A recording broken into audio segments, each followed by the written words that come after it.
The name of the experiment is Hall effect.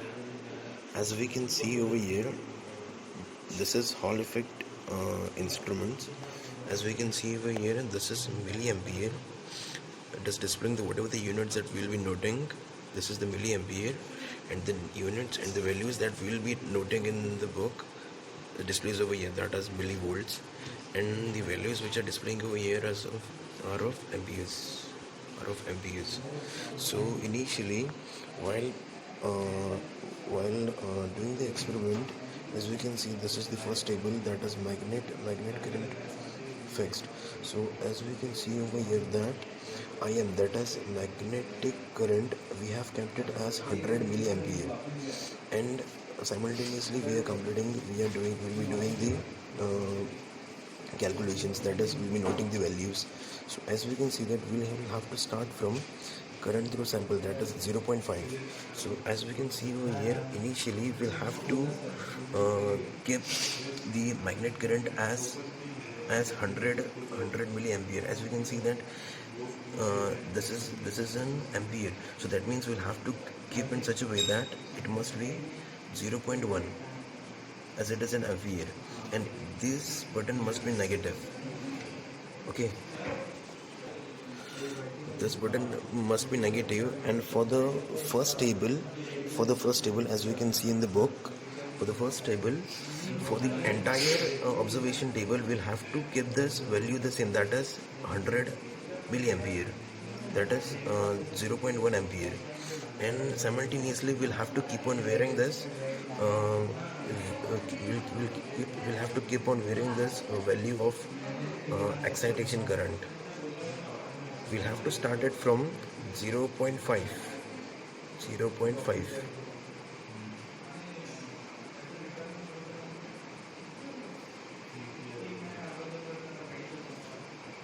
As we can see in the middle display, which is showing as which is the Hall output, which displays the unit of it as millivolts.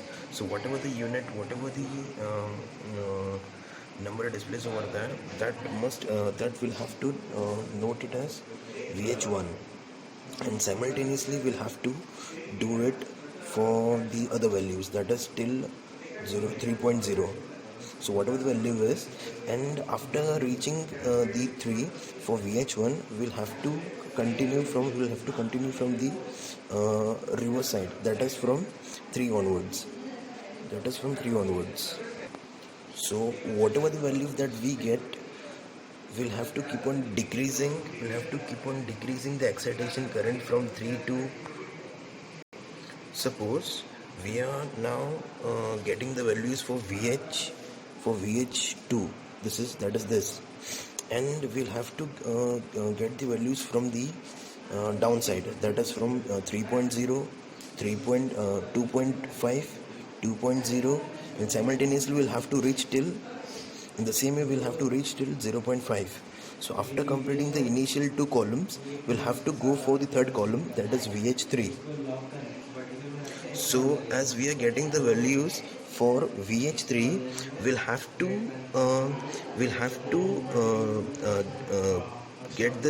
to press this button to the positive, as we'll be rotating the knob of this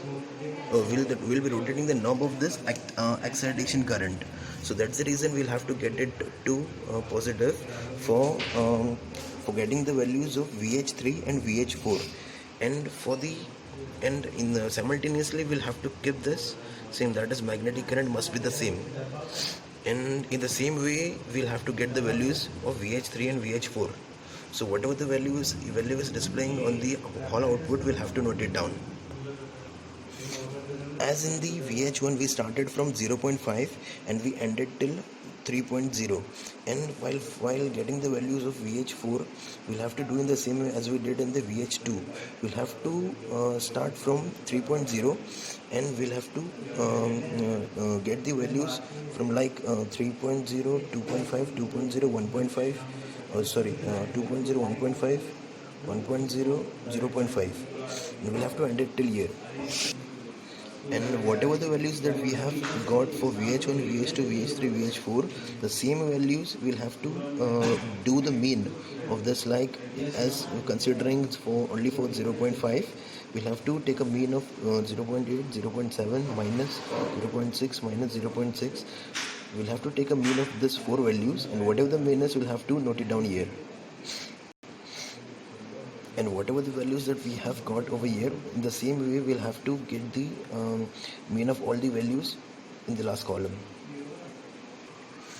For the first observation table, we'll have to keep this in mind that for initial two columns, that is VH1 and VH2, the magnetic current will be the same, that is negative. For the entire observation first observation table, we'll just have to change this excitation button to positive for VH3 and VH4. Initially we'll have to keep it for negative, that is for VH1 and VH2. Now we are on the second observation table. For this table we'll have to keep Hall current, that is, now as we are on the second observation table, for this table we'll have to keep the excitation current, that is 2.0 milliampere, as the values that we are getting over here is in milliamperes, so we'll have to keep it in milliamperes. Initially both the buttons must be at negative, and as we are doing as we are getting the values for the second observation table, we'll have to keep this knob, we'll have to keep the excitation current as 2.0 milliampere.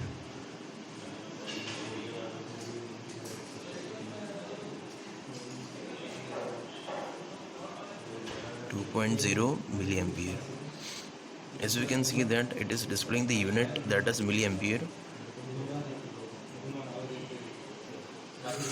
and simultaneously this unit, this value, that is 2.0, will be the same for the entire observation table 2.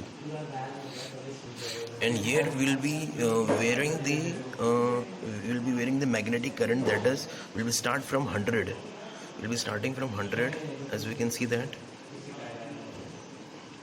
the unit of it is ampere. As we can see in the observation table, it is showing is milliampere. So if it is 100 milliampere, but in the display it is reflecting as ampere, so it must be 0.1.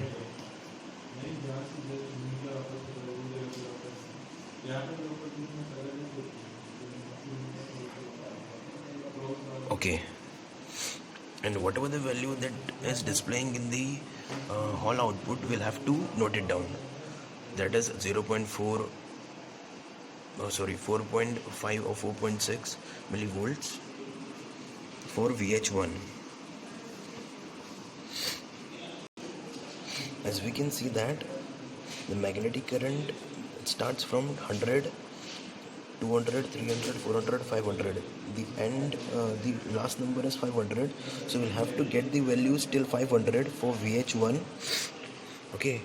And in the same way as we did in the observation table 1, that we while finding the values for VH2, we find it from ending, that is 500, 400, 300, 200, 100.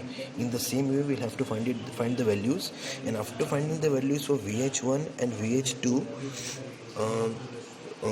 when we'll find the values for VH3, that time we'll have to push this button to the positive of magnet current. As we are rotating the knob of magnet current, we'll have to push the button to positive while finding the values for VH3 and VH4. Though we get the values in negative, then too it's okay. Whatever the values are displaying over here, that must be noted. So now we are finding the values for VH3, that is we are getting the value for 100. As we can see that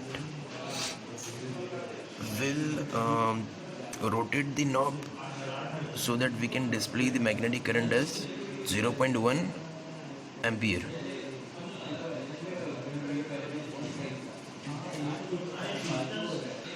While performing the experiment for the entire observation table 2, the excitation current must be 2 milliampere.